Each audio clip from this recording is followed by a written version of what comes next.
Hey, welcome. Have you ever really stopped to think about cause and effect? I mean, we see it all day, every day. The sun comes up and bam, it's light. We eat and our hunger vanishes. But what if that's just the surface story? What if the world we see is actually a kind of veil, hiding something way, way deeper? So let's just start with a super simple question to get our heads around this. Does food really cure hunger? I mean, of course it does, right? That's like rule number one of being alive.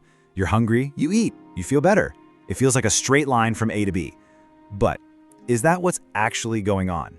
Or could that food just be a prop, a sort of curtain on a stage, hiding the real actor, the real reason your hunger goes away?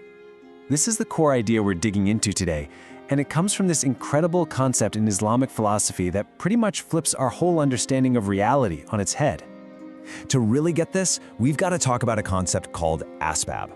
The idea here is that all the things we see in the world, the sun, the rain, even medicine, they aren't the real causes of anything. They're more like a test to see if we can look past them.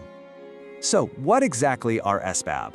Well, the source defines them as these worldly things that only appear to be the cause of something. But in reality, they're just veils. They're camouflaging the one, true, ultimate cause behind every single thing that happens: God's direct command. Yeah, it's a pretty radical idea, and it changes, well, everything. And this chart just lays it out so perfectly. We look at the sun and we think, the sun is giving us light. But in this view, the sun is just the tool. It's the means through which God's command for light is actually happening. It's the same thing with food, with medicine. They aren't the healers or the satiators. They're just the vehicles for that divine command. The source gives us this really powerful analogy to make it click. Just think about your own body for a second. Your eyes see, your ears hear, but they only work because your soul is there, right? The Quran tells us the soul itself is from the command of God, and the moment that command is removed, at death, the eyes and ears are still physically there, but they don't do anything. They stop functioning. The organs were just the means. The command was the real power making them work. Okay, so this true cause, this divine command, it doesn't just work in one predictable way. The source actually breaks it down for us, explaining that there are 3 different ways it operates in the world.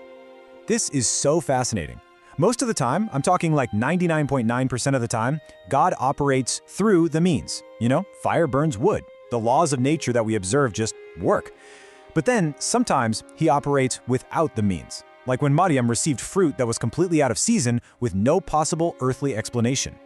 And even crazier, sometimes he operates against the means. Think of the story of Ibrahim, who was thrown into a massive fire, but God commanded the fire to be cool and safe for him, totally reversing its very nature. So this is where it gets really personal. What does all of this mean for us, for our jobs, our goals, our very definition of success? Well, if we take this on board, it changes absolutely everything. This quote from the source just hits you right between the eyes. Our whole society tells us success is about the result, right? Did you close the deal? Did you make the money? But this framework suggests a totally different way to measure it. Success isn't the outcome. Success is, did you follow the command? And that just forces you to stop and ask, so what does real success actually look like then? If it's not about the result, what are we even aiming for in our day-to-day lives? Let me tell you this perfect story from the source. There's a guy trying to sell a car, and he knows it has a defect. Instead of hiding it, he's told to just be upfront about it. So the first buyer comes along, the seller tells him about the problem, and the buyer immediately walks away. The sale fails. Now, by any normal measure, that's a failure. But in this new way of thinking, it was a massive success. Why? Because the goal wasn't to sell the car, the goal was to fulfill God's command to be honest, and he nailed it. You see how this leads to a completely new mindset? It's about shifting our focus away from obsessing over outcomes we can't control and onto the one thing we can control, the intention and the command behind every single thing we do.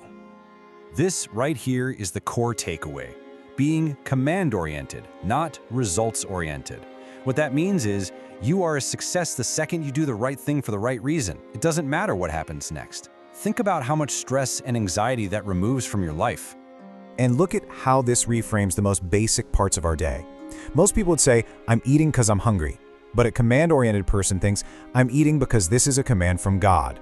It's not just about working to get paid, it's about using your work to fulfill the commands of honesty, fairness, and excellence. Suddenly, every single action, from sleeping to sending an email, becomes an act of worship. So how do we actually do this? How do we put it into practice? Because all the means we have, our job, our money, our skills, they're all part of a test. And the source gives us a really clear guide on how to pass it. It comes down to 3 basic principles. First, put your reliance on God, not on the means. Your paycheck doesn't provide for you, God does. Second, don't let your heart get attached to these things. Be willing to let them go if that's what's required. And third, and this is key, use the means you do have to fulfill His commands. If you've been given wealth, be grateful and use it for good. And that brings us to the final thought I want to leave you with. Just ask yourself this. If you truly, deeply believed that the outcome didn't matter, that success was all in the action itself, what would you do differently? Starting right now. What scary but right thing would you do if you were totally free from the pressure of the result? It's a powerful question to think about. Thanks so much for joining me.